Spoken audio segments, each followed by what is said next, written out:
অসমৰ জাতীয় নেতৃত্ব, জাতীয় জনগোষ্ঠীয় দল সংগঠন, অসমৰ সামাজিক অনুষ্ঠান প্ৰতিষ্ঠান, বিৰোধী ৰাজনৈতিক দল আৰু অসমৰ বিবেকবান ৰাইজ, আপোনালোকৰ প্ৰতি আমাৰ এটা বিনম্ৰ আহ্বান। আমি সকলোৱে জানো যে এই সময়খিনিত অসমত তিনিটা অতি গুৰুত্বপূৰ্ণ বিষয়ক লৈ অসমৰ সৰ্বস্তৰ ৰাইজ সজাগ হৈ আছে আৰু সকলো ৰাজপথলৈ ওলাই আহিছে। মূল বিষয়টো হৈছে শিৱসাগৰৰ জিমি দাসৰ বিক্ষিপ্ত ঘটনাটোক লৈ আৰম্ভ হোৱা অসমৰ এটা দীৰ্ঘদিনীয়া মূল সমস্যা যে অসমৰ থলুৱা মানুহৰ হাতত ভূমিৰ অধিকাৰ থাকিব লাগিব। আৰু অসমৰ জাতীয় জীৱনৰ আটাইতকৈ গুৰুত্বপূৰ্ণ সমস্যাটোৱে হৈছে যিটো আমি কৃষক মুক্তি সংগ্ৰাম সমিতি আজি 25 বছৰে কৈ আহিছিলোঁ যে অসমীয়া জাতি ৰক্ষা হ'বলৈ হ'লে অসমৰ থলুৱা মানুহৰ হাতত ভূমি থাকিব লাগিব।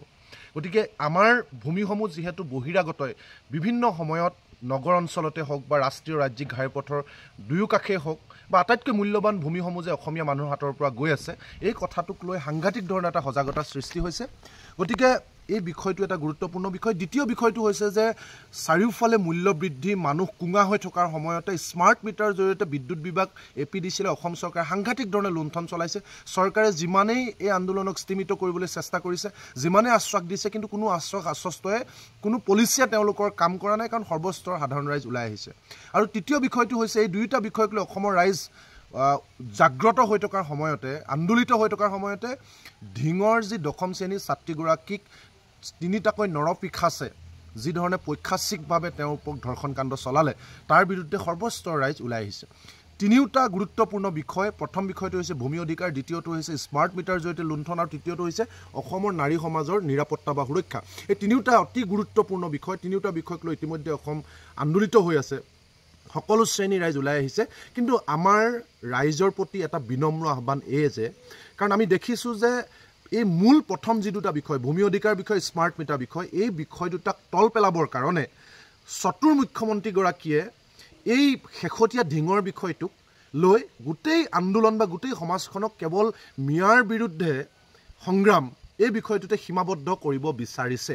আমি তাৰ প্ৰমাণ পাইছোঁ, কাৰণ যিদিনাখন ঢিঙৰ ঘটনা সংঘটিত হৈছে, লগালগ মুখ্যমন্ত্ৰী বা আন বিধায়ক, মানৱ কলিতা, দিগন্ত ডেকা, বিশ্বজিৎ ফুকন, দিগন্ত কলিতা, বিশ্বজিৎ ফুকন সকলো ওলাই আহিছে, মিডিয়াৰ সন্মুখলৈ ওলাই আহি কৈছে যে এয়া মানে কংগ্ৰেছৰ ভাই ককাই কৰিছে বুলি কৈছে কোনোবাই ধৰ্ষণ, বা কোনোবাই কৈছে যে এয়া মানে কেৱল মিয়াৰ দ্বাৰা সংঘটিত হোৱা আক্ৰমণ, এনেকুৱা ধৰণে সাম্প্ৰদায়িকভাৱে গোটেই বিষয়টো গৈছে। আমি এই কথাটো কওঁ যে হয়, ধৰ্ষণ সাংঘাতিক ধৰণে বাঢ়িছে, তাৰ সমানে সমানে চৰকাৰ জগৰীয়া, কাৰণ ইমানখিনি এনকাউণ্টাৰ কৰাৰ পাছতো কোনো কাৰণত এনেকুৱা ঘটনা ৰোধ কৰিব নোৱাৰাটো এইটোৱেই প্ৰমাণ কৰিছে যে এনকাউণ্টাৰে একমাত্ৰ সলিউশ্যন নহয়। দ্বিতীয়তে, যদি বিশেষ সম্প্ৰদায়ৰ মাজত এই ধৰণৰ যদি টেণ্ডেঞ্চি আছে, তেতিয়াহ'লে তাক লৈও আলাপ আলোচনা হওক, তাক লৈও কথা বতৰা হওক, তাক লৈ আন্দোলন হওক, এইটো আমাৰ ক'বলগীয়া নাই। কিন্তু মূল দুটা বিষয়, সামাজিক বিষয়ে, অসমৰ জাতীয় প্ৰশ্ন ভূমি অধিকাৰ বিষয়ে আৰু স্মাৰ্ট মিটাৰৰ দৰে সমাজখন কুঙা কৰি পেলোৱা, অৰ্থনৈতিকভাৱে লুটি পেলোৱা যিটো বিষয়, এই দুয়োটা বিষয়ক তল পেলাবৰ কাৰণে কিন্তু কৌশলগতভাৱে অসম চৰকাৰে, মুখ্যমন্ত্ৰীয়ে হিমন্ত বিশ্ব শৰ্মা ডাঙৰীয়াৰ নেতৃত্বত সাংঘাতিক ধৰণেৰে এই কেৱল ঢিঙৰ ঘটনাটোক লৈ মিয়াৰ বিৰুদ্ধে সংগ্ৰাম, আমাৰ বহিৰাগতৰ বিৰুদ্ধে বা আমাৰ ভূমি অধিকাৰক লৈ বিষয় এতিয়া কেৱল মিয়াৰ বিৰুদ্ধে হৈ পৰিছে, আৰু স্মাৰ্ট মিটাৰৰ বিষয়টো তল পেলাই কেৱল মিয়াৰ বিৰুদ্ধে সংগ্ৰাম হৈ পৰিছে।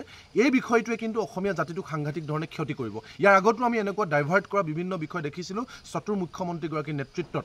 গতিকে আমি বিনম্ৰভাৱে আহ্বান জনাইছোঁ আৰু আমি উদ্বেগ প্ৰকাশ কৰিছোঁ যে এই শিৱসাগৰৰ ঘটনাক লৈ জড়িত একাংশ দল সংগঠনেও এতিয়া কিন্তু পৰহিলৈকে বহিৰাগতৰ বিৰুদ্ধে, ভূমি অধিকাৰ বিৰুদ্ধে দপদপাই থকা দল সংগঠনৰ একাংশ নেতৃত্বও হয়তো তেওঁলোকৰ অপৰিপক্কতা, অন্যথা তেওঁলোকে নাজানাকৈয়ে কিন্তু এতিয়া মিয়া বিচাৰি মিয়াৰ বিৰুদ্ধেহে তেওঁলোকে সোচ্চাৰ হৈছে, গৰজি উঠিছে সংবাদ মাধ্যমত। কিন্তু প্ৰথম দুটা বিষয় যেন তল পেলাইছে আৰু মুখ্যমন্ত্ৰীয়ে পতা জালখনত যেন আমি ভৰি দিছোঁ। গতিকে আমাৰ জাতীয় নেতৃত্ব, অসমৰ ৰাইজ, বিবেকবান ৰাইজ, সকলো ৰাইজৰ প্ৰতি বিনম্ৰ আহ্বান।